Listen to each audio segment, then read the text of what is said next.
자, 우리 앞 시간에 퇴직급여 충당부채라는 개정 과목을 봤었었죠. 이 퇴직급여 충당부채는 충당부채라는 건 우리 회사가 미래에 이 돈이 나갈 확률이 매우 높은 그런 부채들을 모아둔 걸 충당부채라는 표현을 써요. 그럼 이 퇴직급여 충당부채는 우리가 그냥 분개 목적으로 생각했을 때는 직원의 퇴직금을 회계 장부상에 모아뒀다라고 생각을 하셔도 분개 회계 처리하는 데는 부족함이 없을 거예요.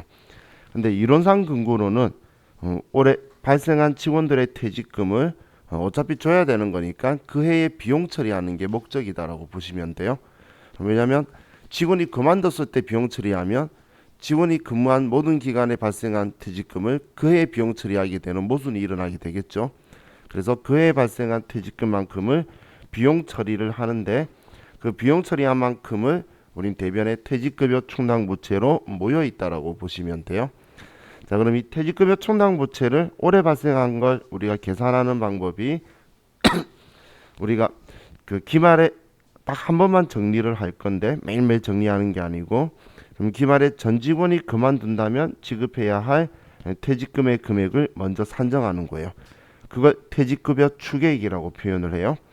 자, 그럼 이 퇴직급여 추계액에다가 우리가 기초에 정기말에 설정했던 것 중에 실제 직원이 퇴사를 해서 퇴직금을 지급하는 것들이 있겠죠. 그럼 지급할 때 끌어쓰기 때문에 줄어들게 될 거예요. 그럼 우리는 기말에 퇴직급여 충당부채 잔액이 남아 있는 것과 올해 기말에 퇴직금 총 지급해야 될 금액인 추계액하고 차이만큼을 다시 채워 넣어서 추계액으로 만드는 게 우리의 목적이다라고 보시면 돼요. 자, 그럼 추계액을 만들기 위해서 우리가 추계액의 충당부채 잔액을 빼면 우리가 기말에 퇴직급여 충당부채를 보충해야 될 금액 혹은 추가액이다 이런 표현을 쓸 거예요. 시험에서 표현할 때 추계액, 추가액 이렇게 두 가지 표현을 쓰기 때문에 제가 적었는데 이 추계액을 주게 되면 우리가 회계 처리할 금액은 추가액을 회계 처리할 거니까 우리 추계액을 주면 추가액을 구해야 되는 거고 그냥 추가액을 주게 되면 이 금액 가지고 바로 그냥 사용을 하면 된다라고 보시면 돼요.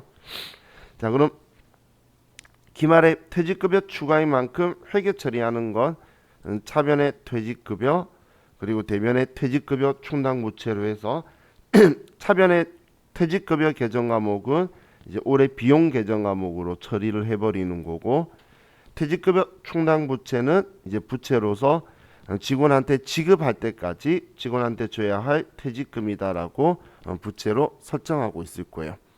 자, 그랬다가 직원이 실제로 퇴사를 발생하게 되면 우리 퇴직급여 충당부채 잔액이라는 건 우리가 기존의 퇴직급여 비용으로 이미 회계 처리를 해둔 잔액이다라고 보면 되겠죠.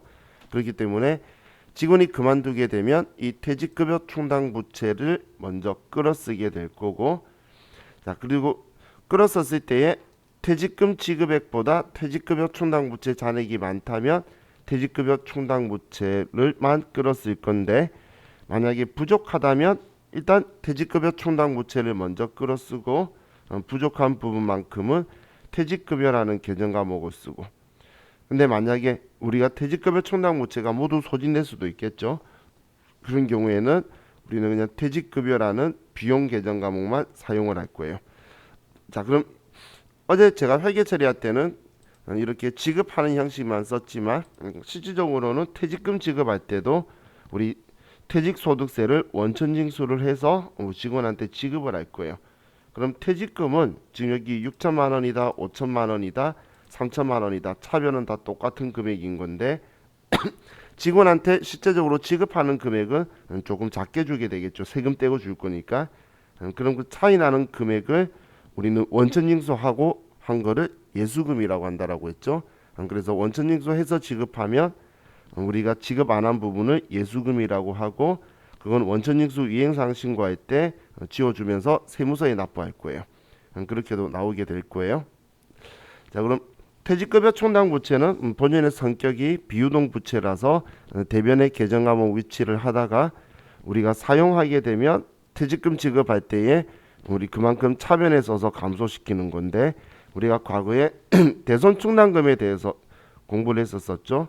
이 대손충당금도 우리가 대손당할 걸 대비해서 모아둔 성격이다라고 생각하면서 분개를 하면 분개에서는 틀림이 없었어요. 근데 얘는 모아둘 때 대변에 모아둬서 퇴직급여 충당부채와 사용하는 스타일은 거의 유사했지만 하지만 얘 대손충당금의 성격은 부채가 아니고 자산인데 자산을 줄여주는 차감 성격이기 때문에 우리가 대변에 위치하고 있었다라고 생각하시면 돼요. 근데 우리가 실기에서 분개할 때는 대손충당금이든 퇴직급여 충당부채든 똑같아요. 대손당했다, 대손충당금 잔액 확인하고 직원이 퇴사했다, 퇴직급여 충당부채 잔액 확인하고. 그럼 그거 쓸 때는 먼저 장부에 있는 잔액을 먼저 끌어쓰고 모질한 부분만큼은 비용 처리할 거예요. 뭐 대손상각비다, 기타 대손상각비다, 혹은 퇴직금은 퇴직급여다. 이렇게 처리하는 방식은 둘 다 똑같다라고 보시면 돼요. 자, 다음 240페이지에 자, 퇴직연금 상품에 대해서 봤었는데, 자, 퇴직연금 상품은 확정급여형 퇴직연금 상품과 확정기여형 퇴직연금 상품이 있어요. 자, 여러분들이 먼저 기본적으로 꼭 인지하셔야 되는 건 연금 상품별 계정 과목을 꼭 기억하셔야 돼요. 확정급여형 상품에 가입했다면 퇴직연금 운용자산, 확정기여형 상품에 가입했다면 퇴직급여라는 계정 과목으로 쓴다라는 걸 일단 기본적으로 정확하게 인지하고 계셔야 돼요. 자, 시험에서는 그냥 확정급여형 상품에 단기 발생분 얼마를 납부하였다, 뭐 이런 식으로 문제가 많이 나올 거예요. 그럼 확정급여형이다, 확정기여형이다에 따라서 계정 과목을 일단 먼저 선택을 할 수 있는지를 보는 거고, 이 제도에 대해서는 뭐 세무이급이든 나중 세무이급이든 점점 더 응용해서 간다라고 보시면 돼요. 그럼 운용수익에 대해서 이야기가 나오는 건 확정기여형은 우리 회사가 퇴직금 발생인 만큼 납부만 하고 더 이상 관여를 안 하는 거기 때문에 운용수익에 대해서는 문제가 나올 수가 없어요. 존재할 수 없는 내용이지만 확정급여형에 대해서는 우리 회사가 관리하고 운용수익도 우리 회사 거기 때문에 우리 회사가 운용수익에 대해서 회계 처리를 할 수 있다라는 거예요. 그래서 우리가 퇴직연금 확정급여형 상품에 대해서 운용수익이 발생하면 우리는 장부에 퇴직연금 운용자산이라고 적혀있던 이 계정 과목의 잔액을 장부에서 증가시켜주기 위해서 차변에 퇴직연금 운용자산을 쓰고, 그리고 대변에는 우리는 이자 수익이다라고 처리하게 될 거예요. 근데 회계사의 시험에서는 이걸 퇴직연금 운용수익이라는 계정 과목을 별도로 만들어서 쓰고 있다라고도 참고로 기억을 해두세요. 자, 다음 우리 세금에 대한 부분은 일단 넘어가고, 자, 248페이지에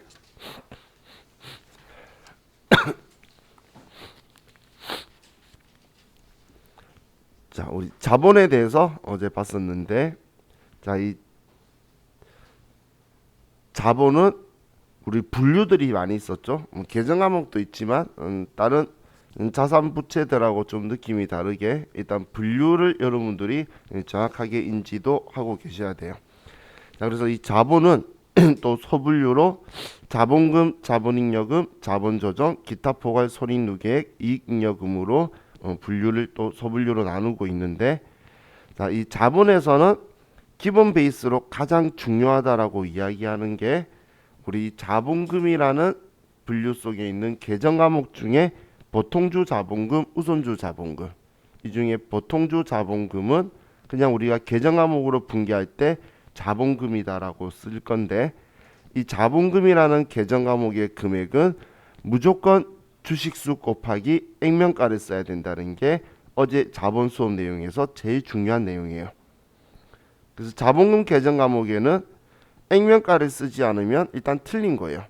얘가 대변에 있던 차변에 있던 액면가가 아닌 여러분의 현혹하는 많은 방법으로 발행가를 쓰도록 많이 유도할 텐데, 여러분은 그 유혹에 빠지시면 안 돼요.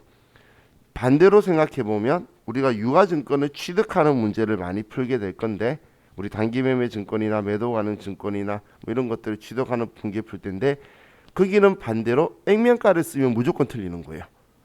근데 이 자본금은 이제 반대로 액면가를 안 쓰면 틀리는 거다라고 생각하시면 돼요. 그럼 서로 어떤 걸 써야 된다만 정확하게 인지하면 거기에 현혹되지 않겠죠. 자, 그래서 자, 우리 자본금 계정 과목은 우리가 증가시키든 감소시키든 액면가로 금액을 통제한다고 보시면 돼요. 왜냐하면 우리가 장부에는 금액을 쓰게 되죠. 금액을 쓰는데 이 금액으로서 우리가 주식 수량을 통제할 수가 있는 개념이 생길 수 있겠죠. 그래서 변하지 않는 금액을 사용을 할 거라는 거예요. 자, 그럼 이제 우리가 표현할 때에 이제 증자라는 표현이 있는데 이 증자라는 표현은 자본금을 증가시킨다라는 뜻이에요. 그럼 자본금을 증가시키기 위해서는 주식을 발행해야 되고 그럼 우리가 주식을 발행하다 혹은 증자를 행하다 이렇게 문제에 나오게 되면 대변에 자본금 그리고 무조건 주식수 곱하기 액면가를 쓰는 게 시작이다라고 보시면 돼요. 그리고 차변에 우리가 그 대가를 받게 되면 유상증자가 되는 거고 대가를 받지 않고 주식을 발행해서 주면 무상증자가 되는 거예요. 자, 그럼 우리가 주식을 발행을 했는데 자, 우리가 주식을 발행했을 때 대변에 자본금이라고 쓰고 그리고 우리는 이제 돈을 받게 되겠죠. 발행을 하면. 근데 그 발행했을 때에 우리가 받는 돈은 시장에 형성되어 있는 돈을 받게 될 거라는 거예요. 그럼 그 우리가 발행하면서 받는 돈을 발행가라고 표현을 하게 될 건데 이 발행가가 우리 액면가보다 초과해서 받게 되면 우리는 그걸 주식 발행 초과금이라고 할 거고 그럼 반대로 주식을 발행 주식의 액면가보다 우리가 미달하는 금액을 받게 되면 그 손해본 돈만큼을 주식 할인 발행 차금이라는 계정 과목을 쓰게 될 거예요. 자, 그럼 주식 발행 초과금, 주식 할인 발행 차금이 한 페어라고 생각할 수가 있겠죠. 증자에서는. 그럼 주식 발행 초과금은 자본 거래에서 이익을 본 거기 때문에 자본 잉여금으로 분류되는 거였고 주식 할인 발행 차금은 자본 거래에서 손해 본 거기 때문에 우리는 자본 잉여금으로 분류할 수가 없겠죠. 그래서 자본 조정으로 분류하고 있는 거다라고 보시면 돼요. 자, 또 우리 같이 감자에 대해서 이야기를 봤었는데 자, 감자는 자본금을 감소시키다라는 말이고 우리가 주식을 소각해야지만 자본금을 감소시킬 수가 있어요. 그럼 우리 주식 발행할 때는 우리 시험 문제에서 뭐 주식을 발행하고 신주를 발행하고 증자를 행하고 막 이렇게 적혀 있는데 감자 문제에서는 주식을 감자하고 이런 표현을 잘 안 해요. 그냥 주식을 소각하다라는 표현이 많이 적혀 있을 거예요. 그래서 우리가 소각이라는 글자가 있으면 여러분은 아 감자다라고 생각하고 차변에 자본금 그리고 차변에 있던 대변에 있던 자본금 계정 과목은 무조건 주식수 곱하기 액면가를 쓰는 거예요. 그리고 나서 우리가 그럼 이 얘를 주식을 사와서 없애버리는 거니까 소각이라는 건 완전히 없애버리다는 뜻이에요. 뭐 태우다의 소각은 아니고 얘는 환자로 완전히 없애다는 거예요. 그럼 우리는 주식을 사와서 없애야 되기 때문에 그 비용이 들게 되겠죠. 그럼 내 액면가보다 더 작은 돈을 주고 사왔다면 우리한테는 이익일 거예요. 그땐 감자 차익이라는 자본잉여금 계정 과목을 쓰고 그리고 우리가 주식을 소각하면서 액면가보다 더 많은 돈을 주고 주식을 소각하게 되면 그때는 우리는 액면가보다 초과한 돈을 감자 차손이다라고 해서 자본 조정으로 분류하게 될 거예요. 자, 이제 여러분들이 그 분계를 생각할 때 자, 자본금이라는 계정 과목이 증가시키면 대변의 자본금, 감소시키면 차변의 자본금이라는 걸 알겠죠? 그죠? 그러면 이제 여러분들이 저와 같이 지금까지 분계했던 거에 이제 하나의 변수를 두는 게 제가 지금까지는 분계할 때에 내 돈이 오간 게 보이면 그걸 제일 먼저 메인으로 삼았죠. 자산의 증감을 돈이 나갔네요, 들어왔네요 이런 이야기했죠. 일반적으로는 그 사건이 중요한 사건인데 이제 이 자본금이 증가하는 상황이 생기면서 이제 이 상황이 조금 바뀌게 돼요. 우리 회계에서 가장 중요한 계정 과목이고 주인공이 뭐냐면 우리 기업의 뼈대, 법인의 뼈대인 자본금이에요. 그래서 돈이 오가는 거는 있을 수도 있고 없을 수도 있고 손해 볼 수도 있고 이익 볼 수도 있어요. 그건 기준이 자본금이 얼마냐가 기준인 거예요. 그래서 이제 회계 장부 처리하는 분계의 메인에서 증자 감자가 나오면 자본금 쓰는 게 무조건 메인이다라고 생각하셔야 돼요. 그럼 항상 어딘가 주인공은 언제 나타나더라도 마지막 마무리는 주인공이 하죠. 그렇기 때문에 여러 가지 복합적인 분계가 미래에 나오더라도 얘가 증자 문제나 감자 문제면 증자 문제였으면 어떤 상황이 생기더라도 어떤 물건을 받든 어떤 빚이랑 장난을 치든 뭔 짓을 하든 마지막에 주식 발행 초과금이나 주식 할인 발행 자금으로 끝나요. 또 감자를 하게 되면 어떤 상황이 생기더라도 감자 차익 감자 차손으로 끝날 거라는 거예요. 그래서 이 자본금이라는 계정 과목이 우리 회계 장부에는 제일 중요한 주인공이라고 생각하시면 돼요. 자, 그럼 우리 자기 주식이라는 계정 과목도 봤는데 이 자기 주식은 자본금하고 혼돈하시면 안 돼요. 그래서 그냥 쉽게 이렇게 생각하세요. 그냥 단기매매 증권 같은 유가증권이라고. 그런데 이 유가증권 중에서 특징이 과거에 우리가 자본금을 증가시키면서 발행했던 주식인 거예요. 그래서 그냥 우리 회사 주식을 자기 주식이라고 생각한다고 보시고, 그럼 얘는 자기 주식 계정 과목이랑 자본금 계정 과목이랑 다르다는 건 인지할 수 있겠죠. 그죠? 글자 자체가 다르잖아. 그럼 자기 주식에는 액면가 쓰면 절대 안 되는 거예요. 액면가를 쓰는 경우는 이런 경우 있을 거예요. 액면가와 시장 가격이 일치한 이상한 경우. 그 외에는 절대 쓸 일이 없어요. 우리 단기매매 증권을 액면가에 못 산다 그랬잖아. 똑같이 자기 주식도 액면가에는 살 수가 없어요. 그럼 우리는 그냥 다른 유가증권처럼 사올 때는 우리가 준 돈을 써서 사오는 거예요. 어제 제가 예를 들었던 게 자기 주식을 우리가 사온다고 하면 구입할 때도 액면가 이 금액에 살 수가 없다는 거예요. 어떤 목적이든. 그러면 시가를 주고 사오는데 그럼 시가 주고 자기 주식 계정 과목의 금액은 무조건 내가 준 돈으로 쓰는 거예요. 우리 단기매매 증권 매도가는 증권도 이렇게 쓰죠. 그래서 그 분계하고 똑같이 생각하시면 돼요. 그래서 제가 자본금 아니면 액면가 쓰면 안 된다라고 이야기한 게 여기도 계속 같이 통용이 되는 거죠.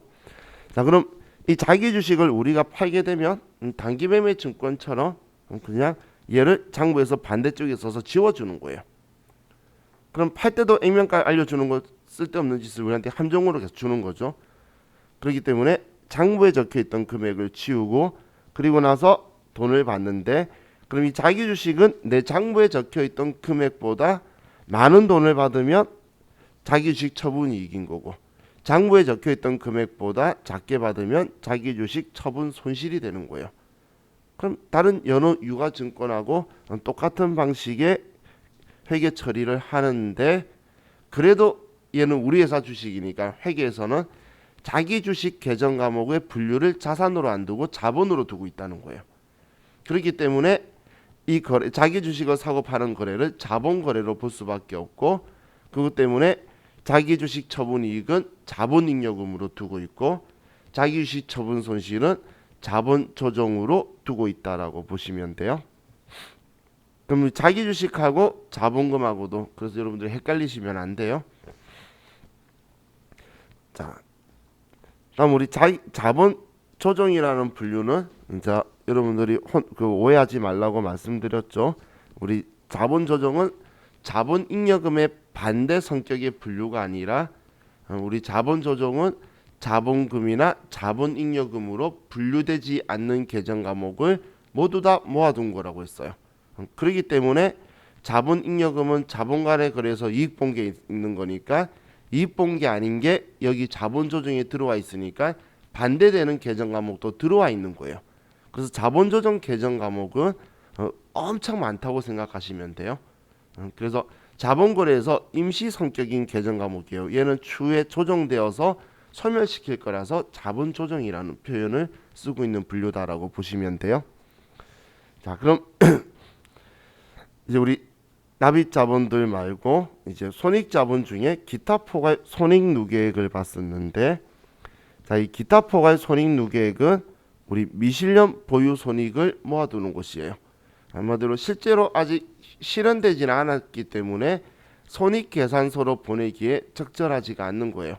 그런데 자산의 증가와 자산의 증가나 감소 혹은 부채의 증가나 감소를 회계 정책상의 기준상의 이유로 우리가 표현해야 돼서 실제 안 일어난 거지만 평가이익, 평가손실, 환산이익, 환산손실을 인식하게 될 텐데 그럼 그걸 우리는 실제로 안 일어났기 때문에 손익계산서로 못 보낸다는 거예요.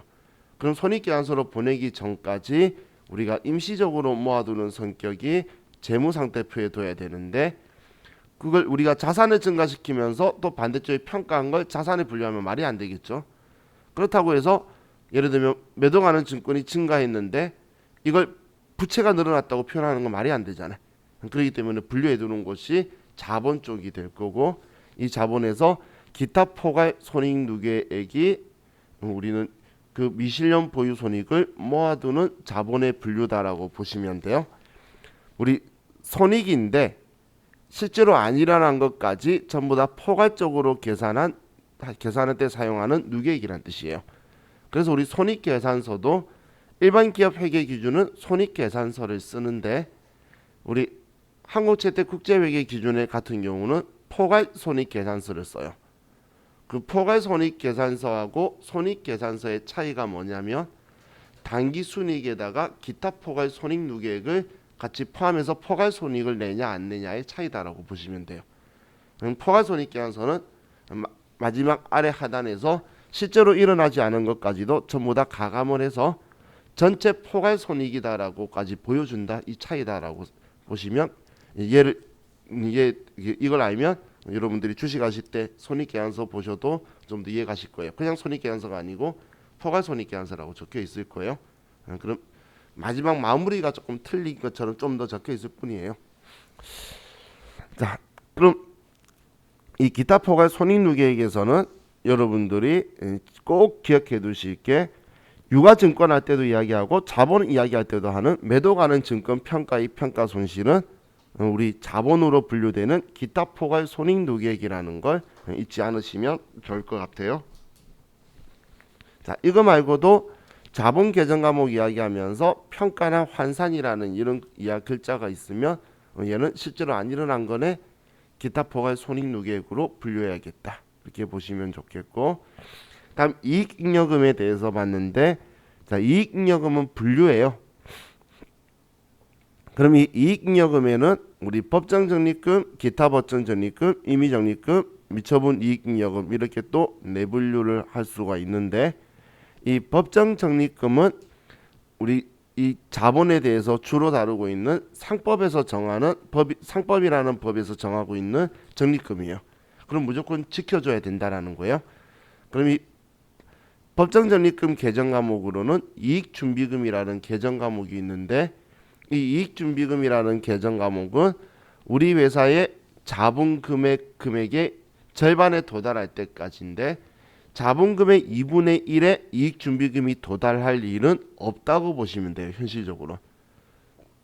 그렇기 때문에 우리는 현금 배당을 하게 되면 그 현금 배당이 금전 배당이니까 그 금전 배당의 최소 10분의 1, 10%를 적립해야 된다라고 생각하시면 돼요. 그래서 자, 우리 이 이익준비금은 우리가 현금 배당의 10%를 최소 적립하는구나. 더 많이 하는 건 상관없어요.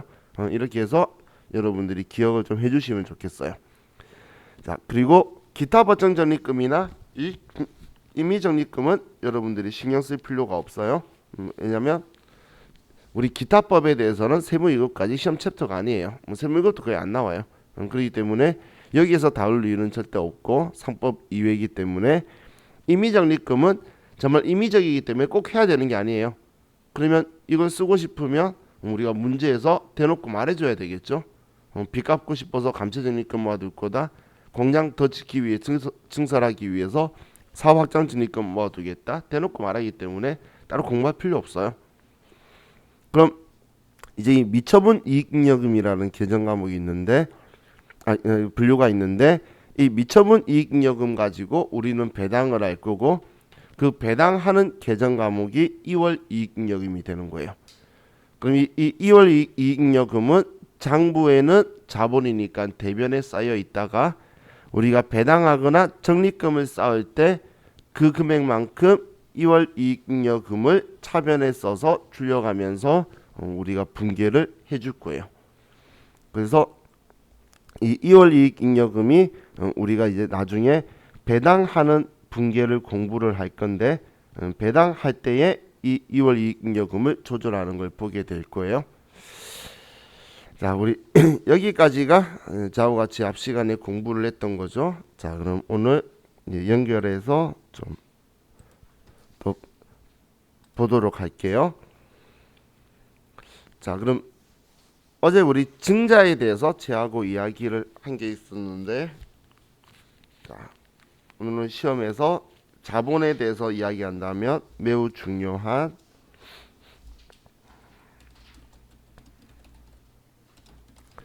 자, 자본 계정 우선 상계에 대해서 좀 보도록 할게요.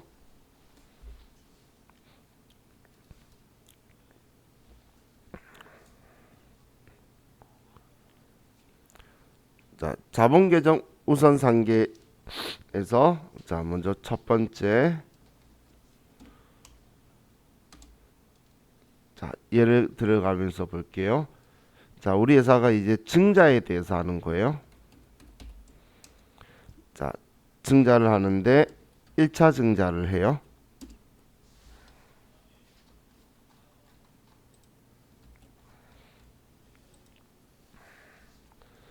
자, 우리가 주식을 발행하는데 천주 액면 1,000원짜리 주식을 우리가 주당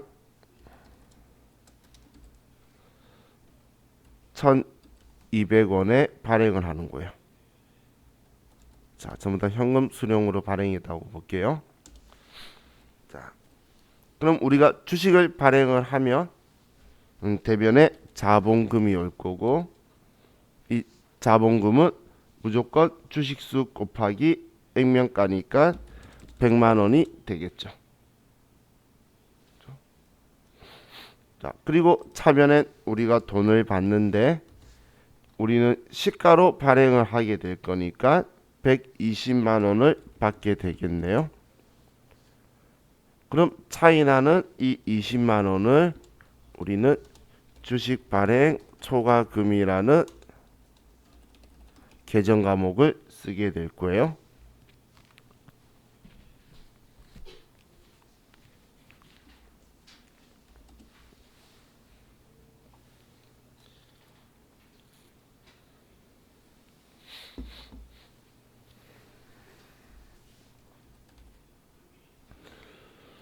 자, 다음 2차 증자를 한다고 볼게요. 자, 우리 회사가 또 1,000주를 발행을 해요. 뭐 액면가야 1,000원으로 정해져 있을 거고, 자, 이번에 발행할 때 봤더니 시가가 900원이에요. 그래서 우리가 900원에 발행을 했어요. 자, 그럼 대면의 자본금 얘는 하늘이 두 쪽 나도 주식수 곱하기 액면가. 그리고 차변에 돈 받는데 자, 얼마 받죠? 90만 원 받겠죠? 자, 그럼 이 차이 나는 금액 10만 원을 계정 과목 뭐라고 써야 될까요? 계정 과목은 그렇죠. 어제 저와 같이 공부했을 때 주식 할인 발행 자금이라고 공부했잖아요. 그죠? 혜원 씨 기억나시죠? 자, 어제 우리 공부한 건 이렇게 해야 정상이에요. 자, 근데 이제 이렇게 해놓고 나서 생각을 한번 해볼게요. 자, 우리가 이렇게 두 번 증자를 했는데 이제 외부 이해관계자한테 당연히 우리는 이걸 보여주려고 하는 거죠. 그럼 우리는 분계 하나하나 보여주는 게 아니라 얘 전체 합계를 보여줄 거예요. 자, 그럼 이렇게 두 번 증자를 하고 나서 우리 회사가 그럼 총 자본금은 얼마가 증가됐죠? 자본금은 전체 증가된 금액 200만 원 증가됐죠? 그럼 200만 원 증가시키면서 우리는 총 얼마 받았죠? 210만 원 받았죠? 산수 120 더하기 90 210만 원 받았죠. 그럼 우리는 10만 원 이익이죠. 200만 원 그냥 우리 자본금 200만 원 발행하면서 210 받아서 초과금 10만 원 난 거잖아. 근데 지금 이대로 장부에 써두면 우리는 10만 원 이익이다라고 말하면 될 걸 20만 원 이익이고 10만 원 손해 봤다라는 표현을 하게 되는 거예요. 이렇게 하는 건 잘못된 표현이라는 거예요. 우리는 이걸 주식 발행 초과금이나 주식 할인 발행 자금은 순액으로 표현할 거라는 거예요. 10만 원 이익이라고만 남을 거란 이야기예요. 그럼 지금 얘는 이렇게 써주면 안 된다라는 거예요. 왜냐하면 지금 10만 원 손해를 봤더니 과거에 20만 원 이익 본 게 있죠. 그럼 20만 원 이익 봤던 거에서 10만 원을 줄여주면 될 거잖아요. 그럼 장부에 10만 원 이익이라고 남아 있겠죠. 그죠? 예? 그렇죠. 자산 부채 자본은 영원히 안 없어져요. 내가 안 지우면. 그죠? 얘는 영원히 안 없어지기 때문에. 그래서 얘는 위에처럼 분개하는 게 아니라 대변의 자본금 100만 원, 차변의 현금 90만 원이면 이 차이 나는 이 10만 원을 우리는 주식 발행 초과금이라고 써서 장부상에 주식 발행 초과금 20만 원 적혀 있는 걸 10만 원 줄여줘서 10만 원만 남게 하는 거예요. 그럼 외부 이해관계자한테는 어떻게 남냐면 자본금 200만 원 증가되고 그리고 10만 원의 주식 발행 초과금이 있다만 남을 거라는 거예요. 이 자본금은 영원히 쌓여서 가는 금액이고 그럼 우리는 영원히 이 자본금 때문에 주식 발행하면서 얼마 이익이다 혹은 얼마 손해다 둘 중 하나가 남는 거지. 총액을 가지고 표현하는 총액을 순액으로 만들어 표현하는 거지. 이익 본 거 손해 본 거 양쪽으로 설명하는 게 아니란 이야기예요. 그럼 우리가 이 상황에서 또 3차 증자를 한다 볼게요. 그럼 3차 증자를 하는데 천 주고 액면가 1,000원. 자, 우리가 사오는데 이번에 봤더니 시가가 한 주당 700원인 거예요. 그래서 700원에 발행을 했어요. 자, 그럼 얼마에 발행했든 간에 우리는 대변의 자본금은 무조건 주식수 곱하기 액면가고 자, 차변에 우리가 돈을 70만 원을 받아요. 자, 그럼 이것만 가지고 봤을 때 우리가 30만 원 손해 봤다는 거 알겠죠? 그럼 30만 원 손해 보면 우리가 제일 먼저 무슨 행동을 해야 되냐면 과거에 혹시 이익 본 게 있는지를 확인해야 되는 거예요. 그럼 이익 본 거에 대한 잔액이 있는지 그럼 우리 잔액 봤더니 주식 발행 초과금이 10만 원 있겠죠? 이해가시나요? 그러면 지금 30만 원 손해 봤는데 10만 원 이익이 있으니까 일단 이익 있는 것부터 먼저 상기해서 없애야 된다는 거예요. 그럼 차변에 주식 발행 초과금 10만 원. 어이구.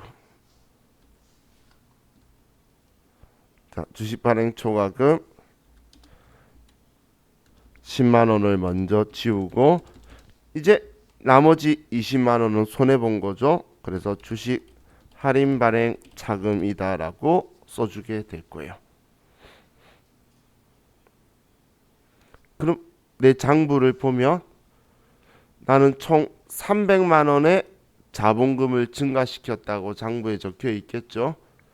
근데 우리가 총 받은 돈은 120, 90, 70 그러면 우리는 총 280만 원을 받았죠.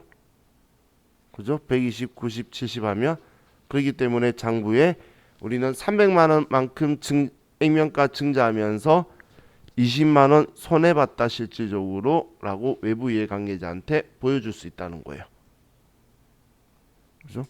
그래서 우리는 지금 이렇게 손해 본 것만이 아니고 자, 예를 들면 이제 마지막으로 4차 증자를 한 번 더 해보면 자, 우리가 1000주를 발행하는데 액면가 1,000원짜리를 시가 1,500원에 발행을 해요.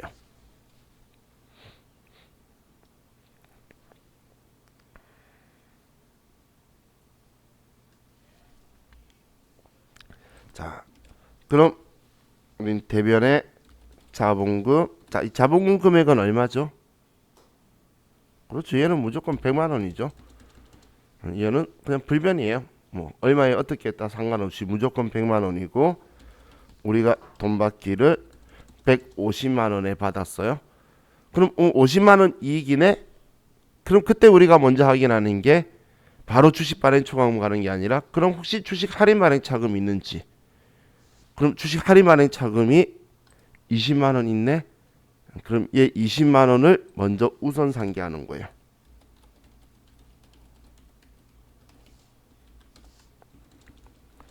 그리고 나머지 30만 원을 주식 발행 초과금이라고 써주게 될 거예요.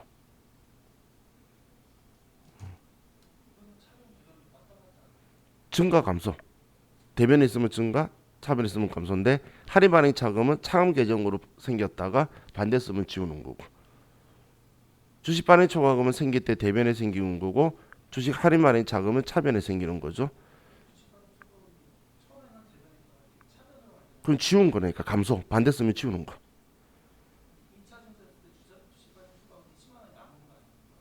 그러니까 10만 원은 지웠으니까 10만 원 남아 있죠. 대변에 20만 원 있었는데 차변에 썼잖아요.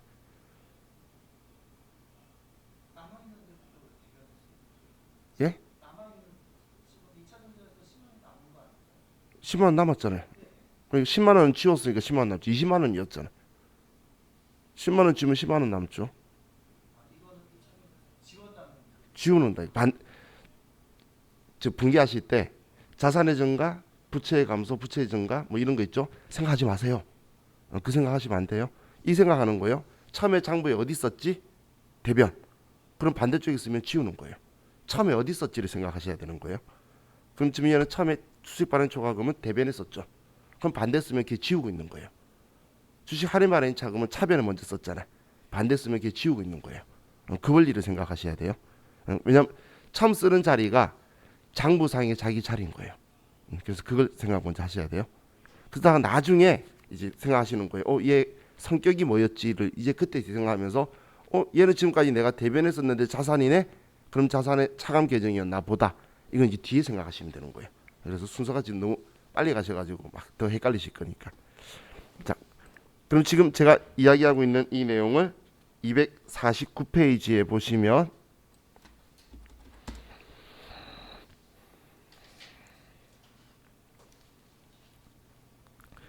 주의라고 적혀 있는 거 보이시죠? 예.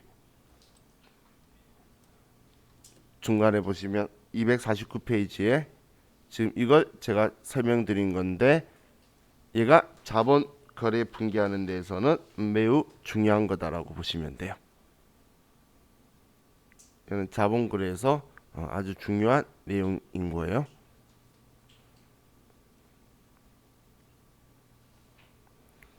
지금 얘가 근데 이 부분이 중요한 건 아니에요. 얘는 필요 없고 이 부분이 중요한 게 아니고, 얘가 주식 할인 발행 차금은 주식 발행 초과금이 있으면 얘를 먼저 우선 상기한다고 표현한 거 있죠. 얘가 중요한 의미라는 이야기예요.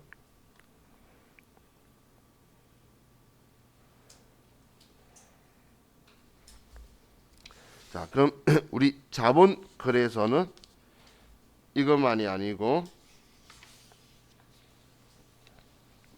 자 이제 또 감자를 가지고 볼게요. 감자.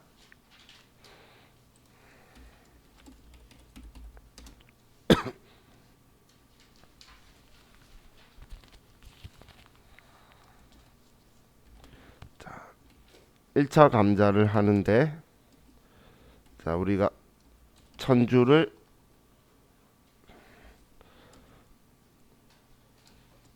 구입을 해요.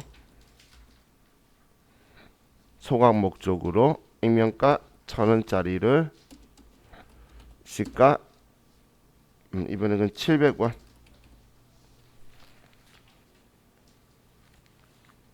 자, 얘를 우리가 현금 주고 구입을 해요.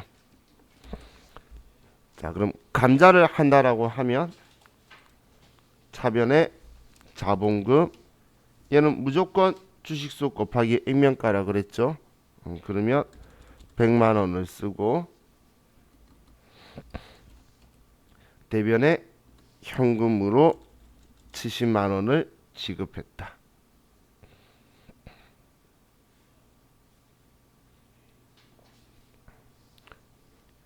그럼 차이 나는 이 30만 원만큼은 우리가 감자 차익이라는 계정 과목을 쓰게 되겠죠. 자, 다음 2차 감자를 해요.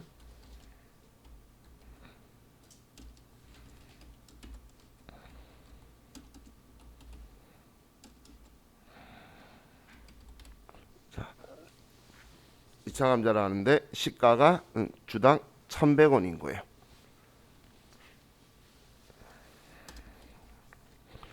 자, 그럼 차변에 우리 감자를 하면 자본금, 자 얘는 무조건 주식수 곱하기 액면가, 대변에 110만 원을 주게 되겠죠.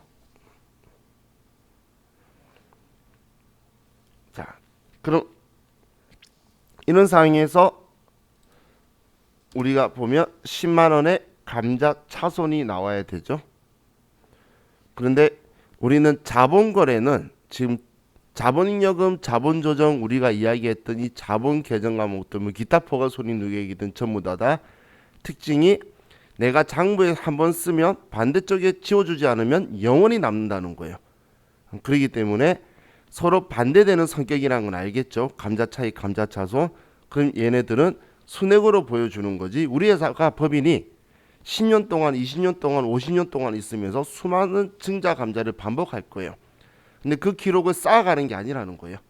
지금 현재 우리의 현재 있는 총 자본금을 만들 때 우리가 이익을 봤다, 손해를 봤다가 딱 남는 거예요.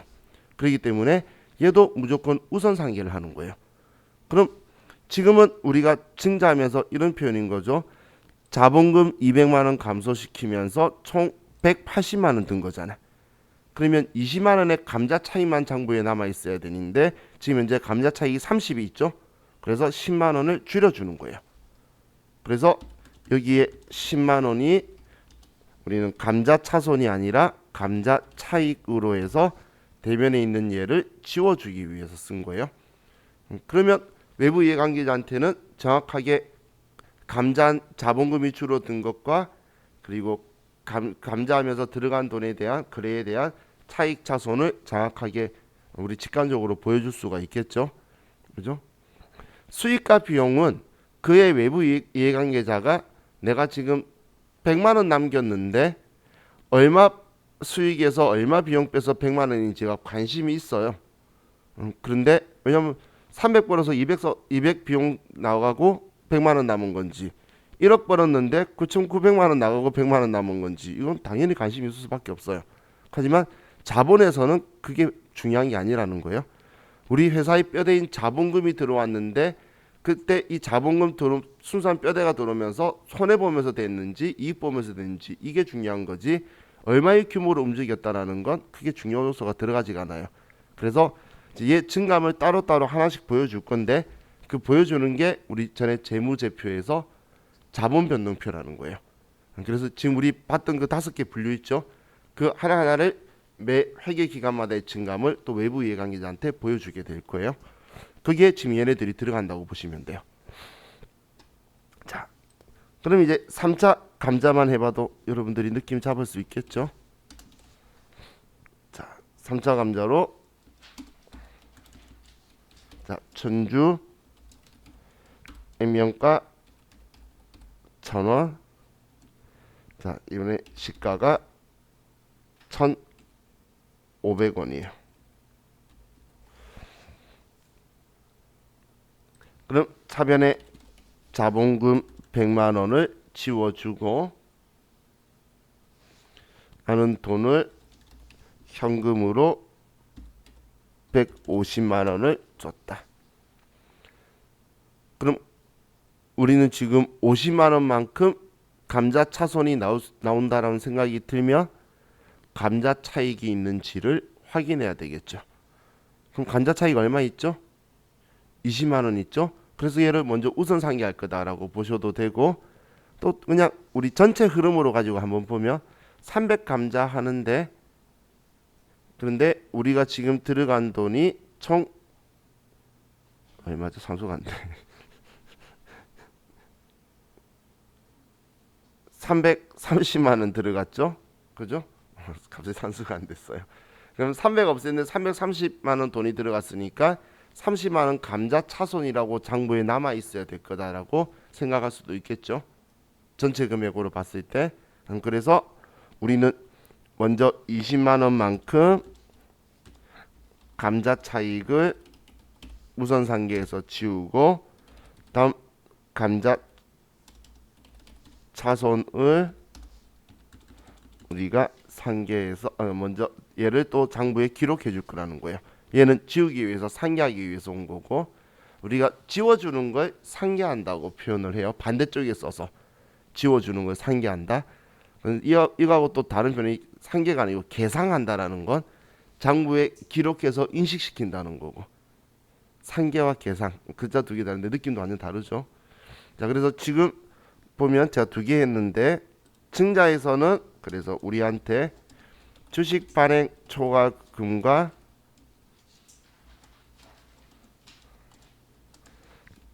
주식 할인 발행 차금은 서로 얘는 우선 상계를 해야 된다라는 거고, 우리 얘 둘이 서로 이제 반대되는 성격 의미라는 느낌 드시죠? 그래서 얘 둘이는 무조건 우선 상계를 해야 되고, 그리고 얘는 많이 생각 잘 하시더라고. 예. 감자 차익, 감자 자손도 얘도 우선 상계를 해야 되는 계정 과목인 거예요.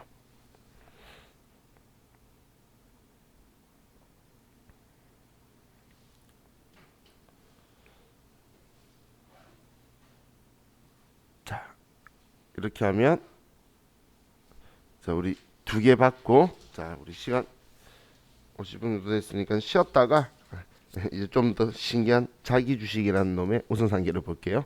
자, 쉬었답시다.